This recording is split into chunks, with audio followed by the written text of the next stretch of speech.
नमस्कार सभी को। आज मैं आपसे कुछ ऐसी बात के विषय में चर्चा करना चाह रही हूँ। आप लोगों ने देखा होगा कई लोग आजकल जो हमारे इंडिया में चल रहा है, जो अपने पेपरों में अपनी जो जाति होती है उसको SC, ST, OBC ये वाली जाति डॉक्यूमेंट्स में बना लेते हैं। उन्हें लगता है कि हमें यह सुविधा मिलने लगेगी और कई बार हो सकता है मिलती भी हो।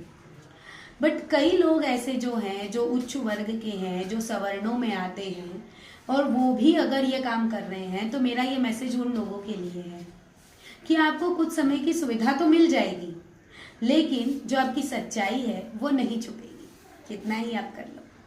वो कहते हैं ना कि अगर आप एक भेड़िया हो और भेड़िया अगर सिंह की खाल पहन ले तो भेड़िए की पहचान तो हो ही जाती है।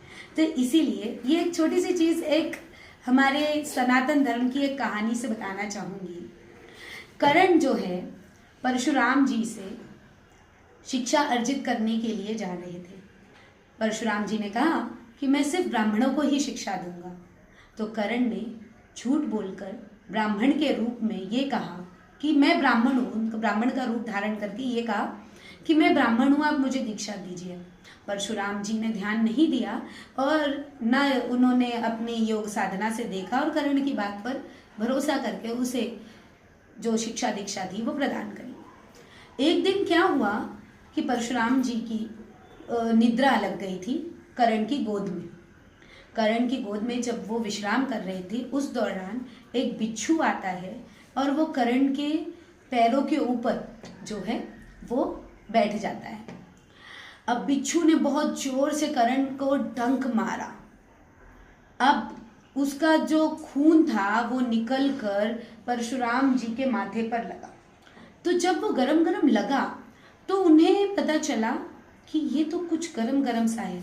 जब परशुराम जी उठकर देखते हैं तो वो बोलते हैं, अरे ये बिच्छू आपको खा रहा है, मतलब अपने शिष्य को वो खा रहा है। परशुराम जी को ये पता चल गया कि ये ब्राह्मण नहीं है और ये क्षत्रिय है, क्योंकि क्षत्रिय में दुख और दर्द को सहने की क्षमता होती है। लेकिन ये जो ब्राह्मण होता है ना, वो उसे अगर जरा सी भी तकलीफ परेशानी होती है वो अपने मन में नहीं रख पाता। और इसीलिए जो ब्राह्मण होता है उसकी बात सीधे भगवान से होती है, क्योंकि वो किसी के दुख दर्द तकलीफ को अपने मन में नहीं रख पाता और इतना दयावान होता है कि वो सामने वाले के दुख तकलीफ को दूर करने की पूरी कोशिश करता है। तो उसमें इतनी क्षमता नहीं होती कि वो जो दुख दर्द है वो उसको सहन कर सके। और बिच्छू के काटे हुए डंक की तरह जो दुख है उसको अगर वो सहन कर रहा है तो इसका मतलब वो ब्राह्मण नहीं है, वो क्षत्रिय है। तो परशुराम जी ने कहा कि तुम अपनी पहचान बताओ, सच्चाई क्या है। तब फिर कर्ण ने बताया कि मैं क्षत्रिय हूँ। और फिर उसके बाद परशुराम जी ने कर्ण को यह श्राप दिया कि जो भी ज्ञान तुमने मुझसे अर्जित किया है, जब तुम्हें उसकी एकदम आवश्यकता पड़ेगी, बहुत ही ज्यादा जरूरत पड़ेगी, उस समय यह तुम्हारे काम बिल्कुल नहीं आएगी। और यही श्राप जो है अर्जुन को मदद करता है कर्ण की मृत्यु के लिए जब वो रणभूमि में होते हैं।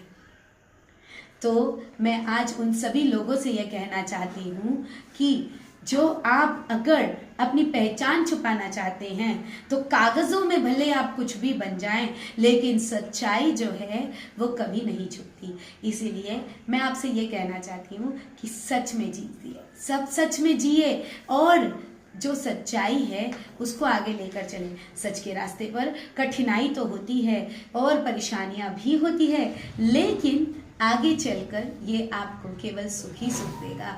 जिस प्रकार अर्जुन को माधव मिले लेकिन कर्ण को नहीं मिले, तो इसी प्रकार यदि आप भी माधव को चाहते हैं तो आप सच्चाई के रास्ते पर चलें। नमस्कार।